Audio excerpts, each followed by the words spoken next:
Every power moment begins with a pause that feels longer than it is, a pause where every eye in the room shifts toward you.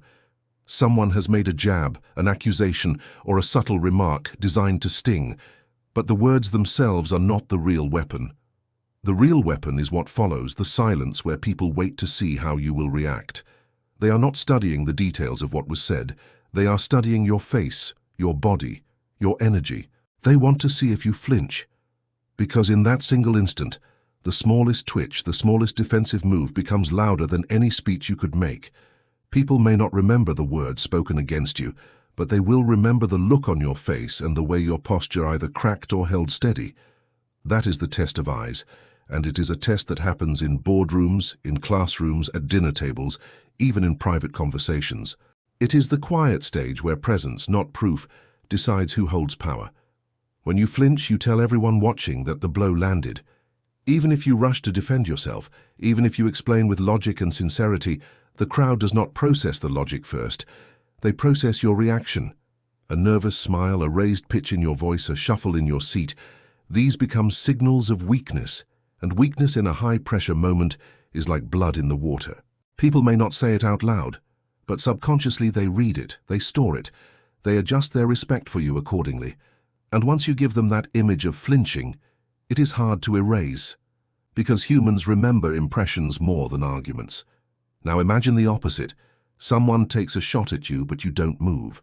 No flicker in your eyes, no rush to respond, no defensive gestures. You sit steady, calm, even indifferent. The crowd leans in, not because of what was said, but because of what was not said. They begin to wonder, why didn't that get to him? Why didn't she react? What does he know that we don't? Your stillness becomes its own statement, more powerful than any string of words. In that silence, you flip the entire frame, because now the focus is not on you being accused, but on the accuser looking more emotional, more desperate, more invested in your reaction than you are in theirs. This is the invisible game of presence. People want to see who bends and who holds. They are not consciously measuring it, but they are drawn to strength, and strength looks like composure under fire. The test of eyes is not about truth, it is about perception, and perception builds reputation. If you can pass these moments without flinching, you begin to create an aura around you, an aura that whispers to others, don't test him lightly, don't expect her to crack. And that aura, once built, protects you in ways that words never can. The second you twitch, the second you defend, the second you rush to justify, you bleed without realizing it. To the person watching, your flinch is not a sign of honesty or innocence. It is a signal that something hit too close. They may not have proof, but they now have perception, and perception is stronger than proof in the minds of people. When you move to explain yourself too quickly, when your tone rises, when your words pile up, what they hear is not defense but confession. They think, if you are truly strong, why do you need to explain? Why do you need to scramble? In power games, truth is not what convinces, presence is. And presence is measured not by what you say, but by how still you remain when truth is challenged. Think of how predators act in nature. The moment one shows fear, the moment one retreats, the entire pack knows it is the weak one. People are no different. They may not lunge physically, but socially, emotionally, even professionally, they attack weakness. And weakness is not just being wrong, it is looking rattled. The room does not remember the content of your defense. It remembers the energy you gave off when you defended. If you flinched, you gave them blood. If you stayed calm, you gave them stone. And people are more cautious with stone than with blood. The urge to defend yourself is natural. We grow up believing that if we explain ourselves, others will understand, and once they understand, the conflict will vanish. But in the real world, understanding is not the goal of the accuser. Their goal is control. When you defend, you let them steer the frame, you let them decide the rules. You say without saying, yes, your accusation matters enough for me to answer. And that acknowledgement is already a loss, because once you accept their authority to question you, you have lowered yourself beneath them. You are no longer untouchable, you are on trial, and they are the judge. Now imagine the opposite scene. The insult lands, the accusation is spoken, the crowd turns to see your reaction, and there is none. No twitch, no nervous laugh, no quick explanation. Just stillness. In that stillness, you send a message far louder than words. You say, without saying, your opinion does not reach me, your attempt at control bounces off me, your words are air. And the crowd, instead of remembering the accusation, remembers your composure. They think if it did not shake him, maybe it wasn't true. If she did not react, maybe she is above it. That is the power of not flinching. Pressure moments define reputation. People remember who cracked and who stayed composed. The ones who flinch are remembered as weak, even if they were innocent. The ones who stayed calm are remembered as strong, even if they were guilty. Power has never been about truth. It has always been about presence, and presence is proven in silence. The man who does not react carries a weight that no amount of shouting can match, because silence and stillness build a kind of aura that words can never create. When others raise their voice, when others rush to defend, when others try to fill the air with noise, the one who stays calm stands out as something different. Calm eyes, a steady voice, a relaxed posture. These are not empty gestures, they are signals that say, I am not shaken, I am not bending, I am not rushing to prove anything to anyone. This is not performance, because performance is fragile. It cracks the moment pressure rises. This is control, real control, the kind that comes from choosing presence over panic. People feel it, even if they cannot explain it. Think of how a room changes when someone explodes in anger. For a moment they dominate, but quickly their energy looks wild, desperate, unbalanced. Now think of someone who refuses to explode, who stays still while the storm swirls around them. Their quiet becomes the anchor everyone else measures themselves against. That is why stillness is armor. It protects you without effort. It deflects attacks without motion. It makes others question whether they should even strike again. The man who does not flinch makes his opponent feel smaller with every second of calm. Most people believe intimidation comes from force, from loudness, from showing teeth. But in truth, intimidation comes from being unreadable. Stillness makes you a mirror. It forces others to see their own emotions reflected back. If they are angry, they begin to notice their own shaking hands. If they are insecure, they begin to feel their words collapse under their own weight. You do not have to expose them. You only need to give them the silence in which they expose themselves. That is why stillness has always been more powerful than noise. Control in high-pressure moments is not about stopping your feelings. It is about directing them. A steady breath, a relaxed body, eyes that do not dart around, these tiny details become signs of strength. People watch closely. They may not remember the words exchanged, but they always remember who looked composed and who looked broken. Your stillness becomes a memory, and that memory becomes reputation. Once you are known as someone who does not react, people hesitate before attacking, because no one wants to look like the fool who flails against a wall that does not move. In every setting, whether business or personal, the same truth applies. The man who yells seems strong for a moment, but loses dignity quickly. The man who explains seems reasonable, but loses power quietly. The man who stays still, calm, relaxed, gains both respect and fear at the same time. That is why stillness is not weakness. It is armor. And once you learn to wear it, no one can strip it from you. When pressure is aimed at you, the room changes shape. All eyes drift to see how you will respond. And in that moment, the balance of power hangs not on the accusation but on your reaction. Most people rush to defend. They stumble into long sentences, their voice shakes, their posture collapses, and the crowd silently marks them as weak. They think defense will save them, but defense is surrender, because it gives the stage to the accuser. Yet when you do not flinch, when you remain steady, something strange happens. The weight that was meant to crush you shifts direction. It falls on the one who threw it. The accuser now looks louder, pettier, more desperate, because their energy bounces back against the wall of your calm. The crowd begins to notice, not the jab itself, but the imbalance between the noise of one person and the silence of another. They start asking themselves why you are not moved, why you are not shaken. What strength do you carry that allows you to remain untouched? The human mind is wired to equate calm with control, and control with superiority. This is why staying composed under fire does more than protect you. It elevates you. You become the point of reference in the room, the one against whom everyone else is measured. The accuser thought they were putting you on trial, but suddenly they are the one being judged, their own words becoming proof of insecurity. Silence and stillness create a mirror. Instead of proving your innocence, you let their aggression reflect back on them. The more they push, the more desperate they look. The crowd reads their tone, their rising pitch, their twitching body, while you sit steady, and in that contrast, the judgment flips. What was meant to weaken you now strengthens you. What was meant to expose you now exposes them. This is how you turn pressure into spotlight without lifting a finger. The spotlight is not about winning an argument with clever words. It is about shifting perception with presence. People remember not what was said, but who looked stronger.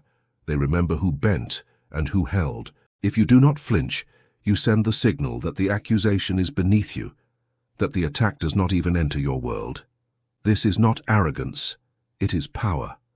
The calm person under pressure becomes untouchable, because others sense that ordinary weapons cannot harm them. And this is the paradox. The less you do, the more they reveal. The less you move, the more the room moves toward you.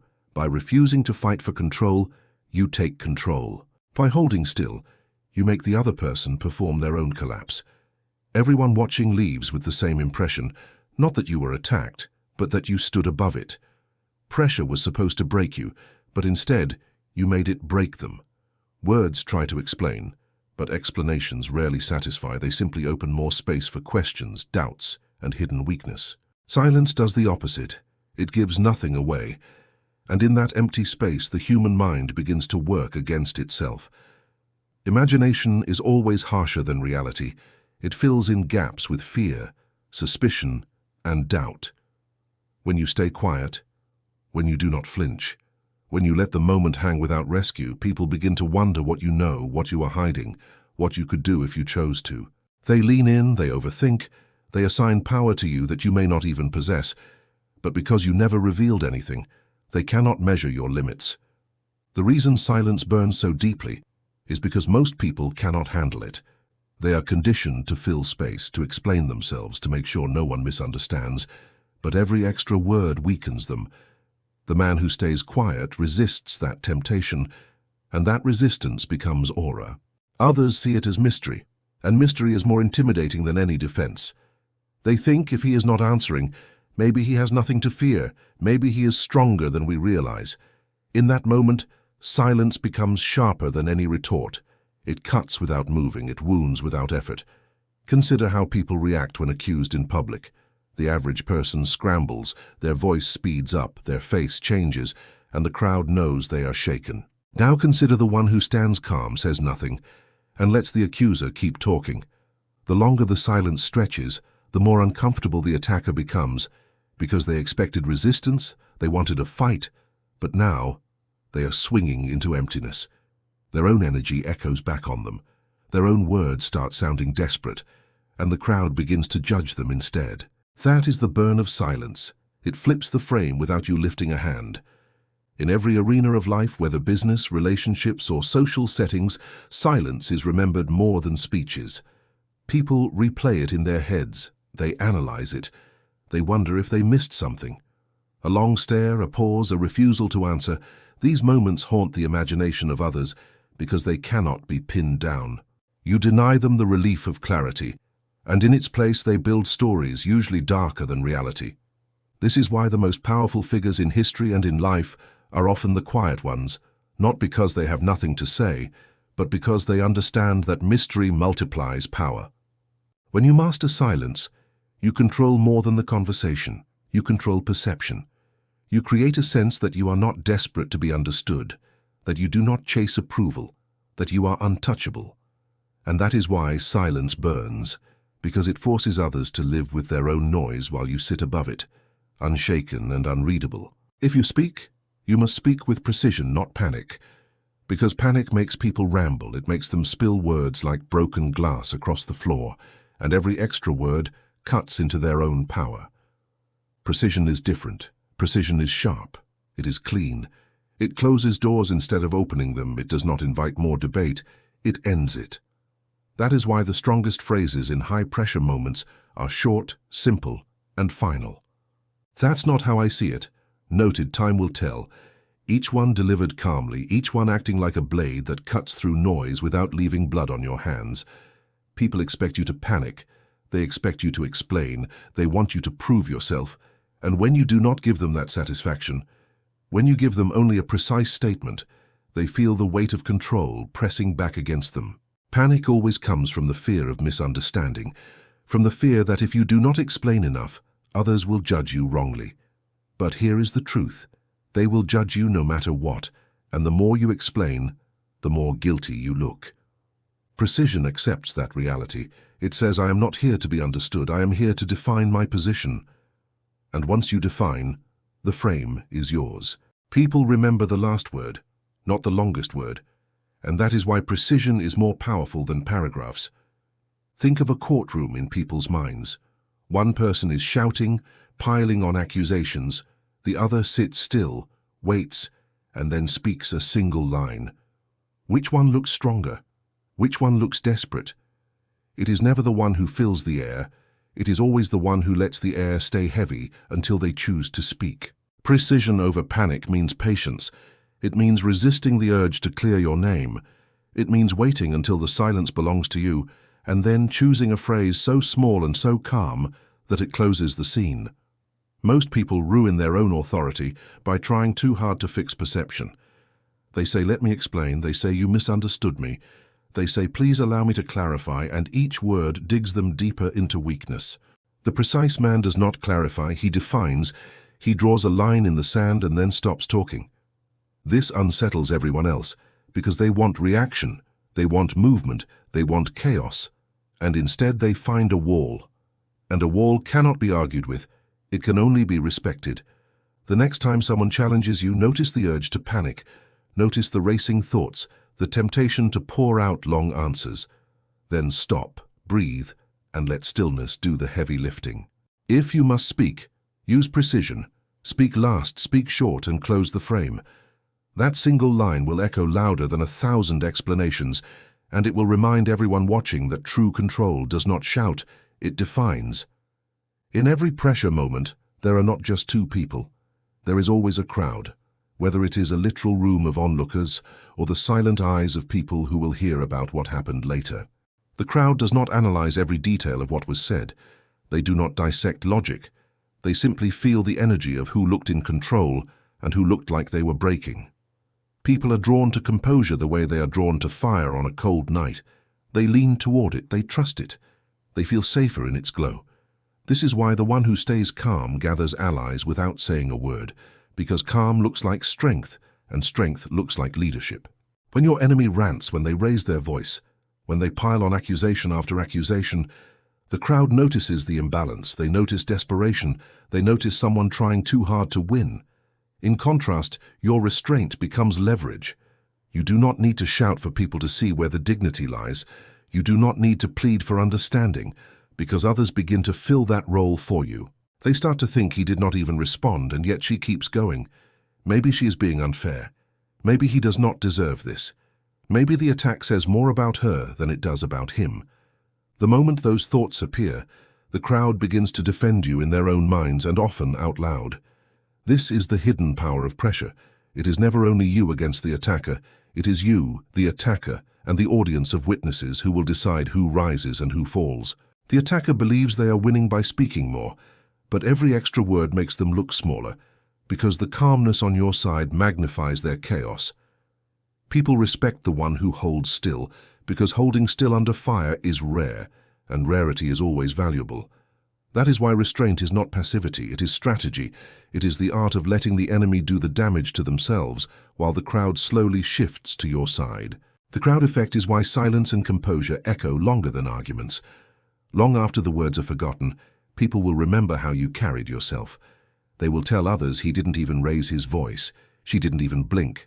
They just sat there calm, and the other person lost it.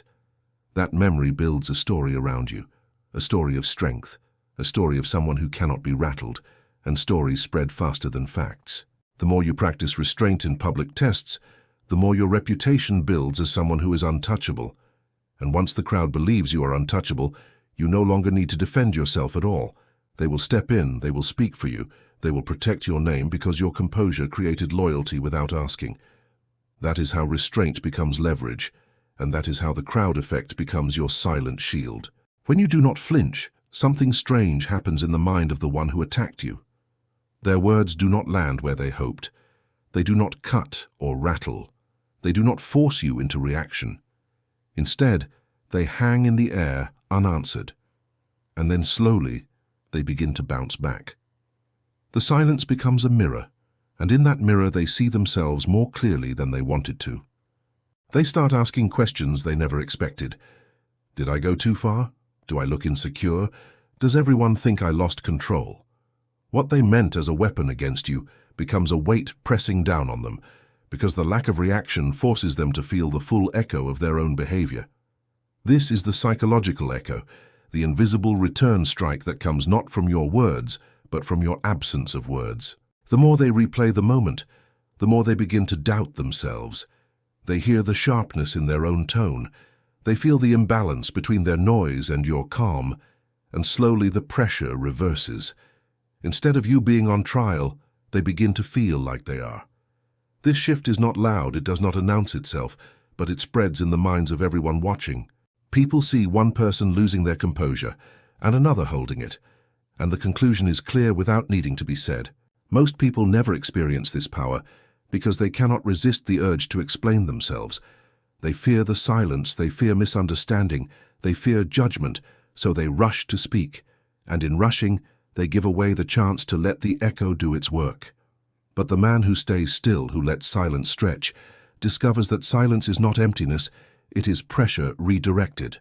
The accuser thought they were controlling the frame, but now they feel trapped inside their own performance. Every second without your response makes them appear smaller, more fragile, more desperate for validation. The crowd feels this too.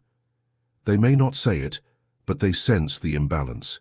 They see the attacker looking restless, eyes darting, voice rising, and they see you calm, unshaken, and they cannot help but draw the comparison. Respect gravitates toward composure, and ridicule gravitates toward insecurity. By doing nothing, you have flipped the room, not by force but by allowing their own energy to consume them. The psychological echo is not about revenge, it is about restraint. You do not strike back, you simply hold steady, and in that steadiness the other person unravels. This is why the strongest leaders, the most respected figures, often say less than everyone else. They understand that silence is not weakness, it is an amplifier. It amplifies the flaws of the attacker and the strength of the one who does not move. Once you understand this, you stop fearing silence and start using it. You realize the less you react, the louder their collapse becomes, until the only thing people remember is not their words, but your unshakable calm.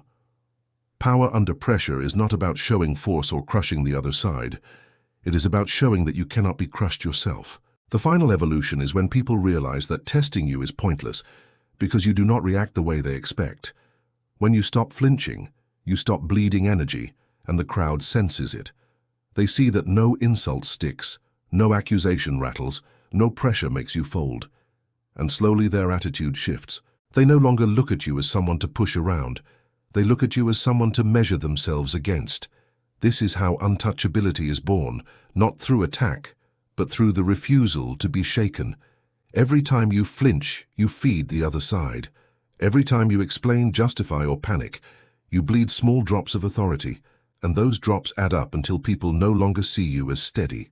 But when you cut off that supply, when you stay calm no matter what, others learn that their energy is wasted on you. They may try once, they may try twice, but eventually they stop, because the outcome is always the same. You remain still, you remain centered, and their efforts collapse back on themselves. People do not like losing battles, and they especially do not like losing them in front of others, so after a while they avoid trying. Being untouchable does not mean being cold or lifeless. It means being in control of your own emotional field. It means that no one else has the power to pull you out of alignment. You listen, you watch. You decide when to speak and when not to, but you never move on impulse. This calm presence becomes its own warning sign. It tells others this person cannot be baited, this person will not crumble, this person will not give me the reaction I want.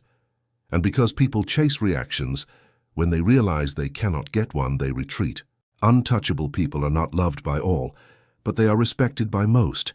Even enemies tread carefully, because unpredictability mixed with composure is dangerous. When others cannot read you, when they cannot shake you, they begin to overestimate you.